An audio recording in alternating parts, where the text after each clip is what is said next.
dos afastamentos, artigo 53. O servidor público não poderá servir fora da repartição em que for lotado ou estiver alocado, salvo quando autorizado, para fim determinado e por prazo certo por autoridade competente. Artigo 54. O servidor público poderá ser cedido aos governos da União, de outros estados, dos territórios, do DF ou dos municípios para exercer cargo de provimento em comissão ou função de confiança, desde que sem ônus para o estado, pelo prazo de até 5 anos, prorrogável a critério do governador, salvo situações especificadas em lei. Ou seja, pode ir para qualquer um desses entes federativos, né? Outros estados, ou para a União, ou para territórios, ou para o DF, ou para municípios, e para exercer cargo em comissão ou função de confiança. E esse ônus não pode ser para o executivo estadual, né? Não pode ser para o estado, na verdade, ou o legislativo, ou, enfim, o judiciário. Fim do prazo da cessão, o servidor público retornará ao seu lugar de origem sob pena de incorrer em abandono de cargo.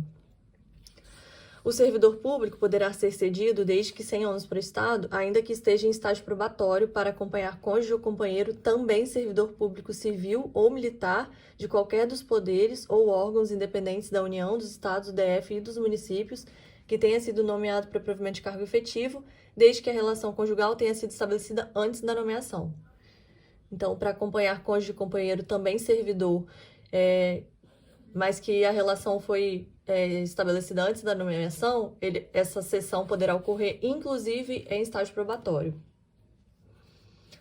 A cessão prevista no parágrafo 2º deste artigo suspenderá o cômputo do período de avaliação de estágio probatório.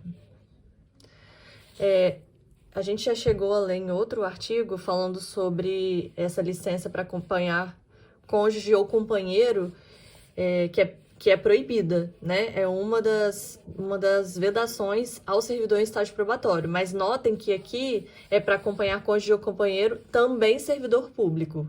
E aí de qualquer dos poderes ou órgãos independentes, né? Ministério Público, e não só do Estado, da União, do Estado, DF e municípios. A seção prevista no parágrafo 2º deste artigo suspenderá o cômputo do período de avaliação do estágio probatório.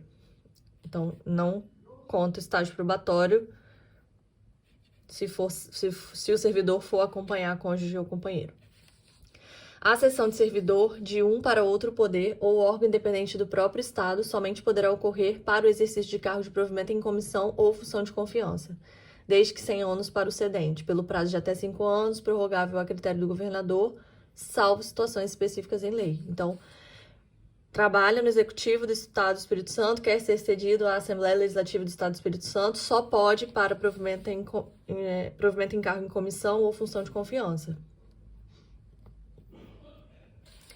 É permitido ao servidor público estadual ausentar-se da repartição em que tem exercício, sem perda de seus vencimentos e vantagens, mediante autorização expressa da autoridade competente de cada poder para participar de congressos e outros certames culturais, técnicos, científicos ou desportivos, cumprir missão de interesse de serviço e frequentar cursos de aperfeiçoamento, atualização ou especialização que se relacione com as atribuições do cargo efetivo de que seja titular.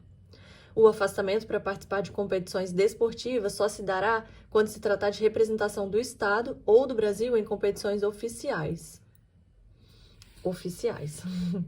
O afastamento para cumprimento de missão de interesse de serviço fica condicionado à iniciativa da administração, justificada em cada caso a sua necessidade. No caso do inciso 3, o servidor público fica obrigado a permanecer a serviço do Estado após a conclusão do curso pelo prazo correspondente ao período de afastamento, sob pena de restituir em valores atualizados ao Tesouro do Estado o que tiver recebido a qualquer título se renunciar ao cargo antes desse prazo. Então, você é servidor do Executivo e aí frequentou o curso de aperfeiçoamento, né, que o próprio Estado aí te concedeu para que isso viesse a agregar nas suas funções, nas suas rotinas, e aí esse curso levou 2 anos. Vamos colocar assim, um mestrado mesmo, né? Você está fazendo um mestrado e o Estado está bancando isso. Então, esse parágrafo 3º, ele fala o seguinte: então você terminou o mestrado, você não pode, terminei o mestrado, passei, por exemplo, num órgão federal, vou pedir exoneração e estou indo. Se isso acontecer, você fica obrigado a restituir os valores aos cofres do Estado, por esse tempo que o Estado esteve ali arcando com os custos desse curso. Então, caso vocês, por exemplo, tenha nessa situação mesmo, estude, faça um mestrado e tal, você fica obrigado a permanecer pelo tempo em que ocorreu o mestrado. Vamos supor, 2 anos, eu não sei, tá? Qual o tempo. Vamos colocar 2 anos, então terminou o mestrado 2 anos, você tem que ficar mais 2 anos para poder arcar com esse custo, digamos. E aí você vai estar fornecendo isso de que maneira? Com o seu serviço mesmo. Então, esse parágrafo 3º, ele fala sobre isso. Não será permitido o afastamento referido no inciso 3 ao ocupante de cargo em comissão. Então, afastamento para frequentar curso de aperfeiçoamento é para efetivo.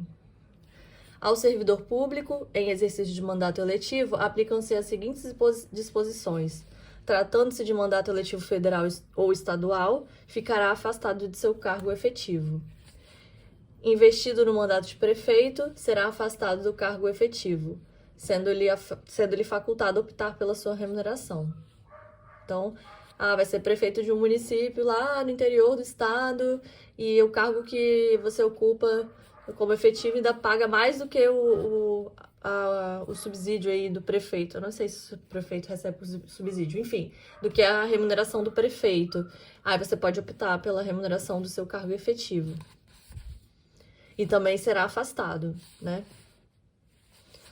Investido no mandato de vereador, havendo compatibilidade de horário, perceberá as vantagens do seu cargo efetivo sem prejuízo da remuneração do cargo eletivo. E não havendo compatibilidade, será aplicada a norma do inciso anterior. Então, caso não haja compatibilidade de horário, vai trabalhar como vereador e vai optar. Eu quero a remuneração do meu cargo efetivo ou eu quero a remuneração do cargo, do mandato de vereador. Caso haja compatibilidade, eu não vejo isso muito, não consigo visualizar isso muito na prática, mas deve ocorrer, sei lá, um servidor que trabalha em teletrabalho e, enfim, tem uma carga horária aí diferenciada, consegue compatibilizar com o mandato de vereador. Enfim, é muito caso concreto e não vem ao caso, mas só pra gente saber que no caso de compatibilidade entre o mandato de vereador, ele vai receber as duas remunerações sem prejuízo. Então, recebe do cargo efetivo, recebe do mandato de vereador. Em qualquer caso que exija o afastamento para o exercício de mandato eletivo, seu tempo de serviço será contado para todos os efeitos legais, exceto para promoção por merecimento. Isso aqui eu já vi cair muitas vezes. Esse exceto, né?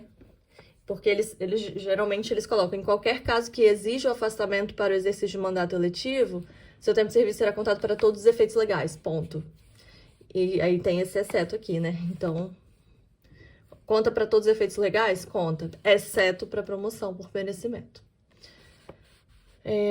Para efeito de benefício previdenciário, nos casos de afastamento, os valores de contribuição serão determinados como se o servidor público em exercício estivesse. Então, está afastado, mas as contribuições elas vão continuar sendo recolhidas normalmente, como se estivesse trabalhando.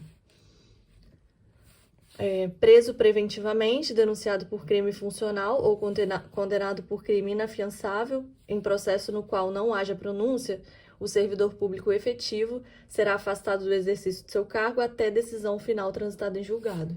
Então, nessas duas situações, um crime funcional, que é relacionado ao cargo que ocupa, ou algum outro crime inafiançável, o servidor será afastado até o trânsito em julgado.